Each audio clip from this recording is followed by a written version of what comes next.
There is one day in every year. Children, parents and teachers are bursting with anxiety as they all want to know GSAT passes.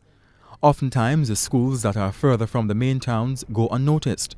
In fact, Principal of Loydasville Primary in St. Catherine, Evelyn Barrett Rose, expressed her appreciation when the Gleaner arrived on the compound. It gives us a chance as small rural schools to be noticed.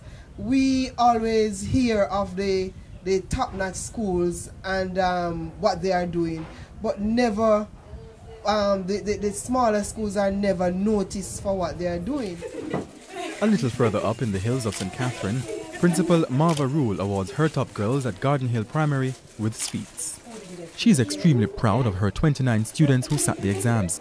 The highest average is 97.2. We have 5 children who have scored in the 90s, and we have 7 who have scored in the 80s. And it is very good on the whole. We have a child here with 99% for mathematics, 97 for science, 95 for social studies, 95 for language arts, 100 for communication tasks. And I must say that maths is one of our strong areas. However, Garden Hill boasts something that is a major challenge in other schools. I think we had the parents behind us. Whenever we wanted them, they were always willing to come out. Schools such as Kentish All Age, Kellitts Primary and Loydasville Primary report major problems with lack of parental involvement. The parents don't believe in doing extra lessons, so we hardly have that.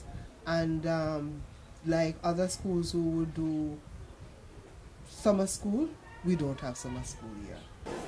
Some parents, I don't know if I'd bring it right back to parenting, because as a parent, if you enforce certain rules and because sometimes it's not even the cost, because we have children who attend who hasn't paid any money at all, and I don't mind that because my aim is to get them prepared for GSAT and to get nothing but the best result.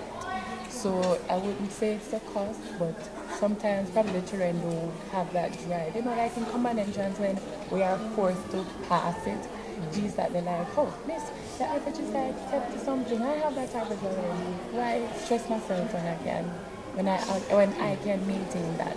So it's like they don't set the standard, and you realize that sometimes the feedback has a lot to do with the parenting. I think the problem is the parental involvement, because we can do so much here at school and no more. Because, for example, when the homework is given, the homework is like a reinforcement. So if parents were there monitoring, helping with the studying, then they could do much better, I believe. Homework supervision in terms of when they're given the homework. We have a policy where the parents were supposed to sign the homework when the homework is returned, and you find that only like one student will bring the homework and it is signed. So you see that the parents are not involved in terms of monitoring the homework. Because of the economic situation in the area, we are in the cane belt, and the economic status of the area is low, and because of that we don't have a lot of parents who can afford to buy all of the textbook. As a matter of fact, the boy who got the 91% average had no textbooks at all, but he would come to school early, he would borrow somebody's textbook, and he would write out all of the exercises. So when the teacher says turn to page so and so, he would have it prepared. Some of them, they didn't have the workbooks that would help them, so we had to be using the resources that we have along with other material. Vanessa Davis Johnson of Kentish All Age spoke of her problems within discipline.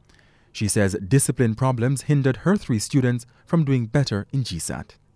They were unsettled because I believe they have the potential, all 3 of them, to get much better grades, but they were unsettled and the indiscipline was high. You had to be like, most of the times it's taking up correcting the disciplinary problems instead of focusing on the work.